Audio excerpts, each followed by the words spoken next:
It was his third State of the Union address, but only the third by an impeached president in the history of the United States. And with partisan divides at an all-time high ahead of the conclusion of his impeachment trial, the body language and slights in the chamber almost overshadowed a speech billed as the official launch of President Trump's re-election campaign. Madam Speaker, the President of the United States. But the tension between himself and Nemesis Speaker Nancy Pelosi was palpable, snubbing her extended hand when he gave her an advanced copy of the speech and then facing Republican chants of 4 more years.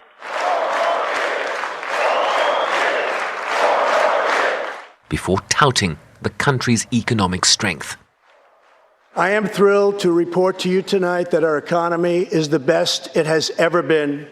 Our military is completely rebuilt, with its power being unmatched anywhere in the world, and it's not even close. Our borders are secure. Our families are flourishing. Our values are renewed. Our pride is restored.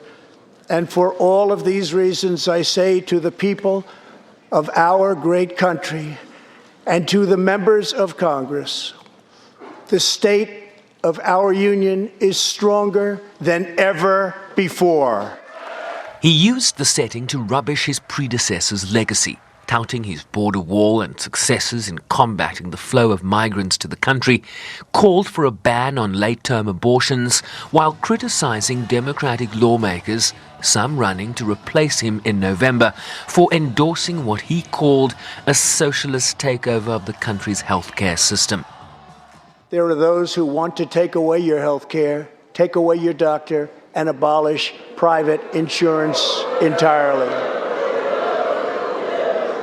132 lawmakers in this room have endorsed legislation to impose a socialist takeover of our health care system, wiping out the private health insurance plans of 180 million very happy Americans. To those watching at home tonight, I want you to know we will never let socialism destroy American health care. On foreign policy, Trump lauded new trade deals, his policy against socialist Cuba and Venezuela, welcoming opposition leader Juan Guaido as his guest. He called his new Middle East peace plan groundbreaking and highlighted the killing of ISIS leader Abu Bakr al-Baghdadi and Iranian General Qasem Soleimani as sending a clear message to those who would harm the United States. Our message to the terrorists is clear. You will never escape American justice. If you attack our citizens, you forfeit your life. He called on Congress to fully fund a program to ensure that America is the first nation to plant a flag on Mars, telling his audience that the American adventure had only just begun. Traditionally, when the Speaker welcomes the President to the House, she would normally say, quote, "I have the high privilege and distinct honor of presenting you the President of the United States." Pelosi settled for this.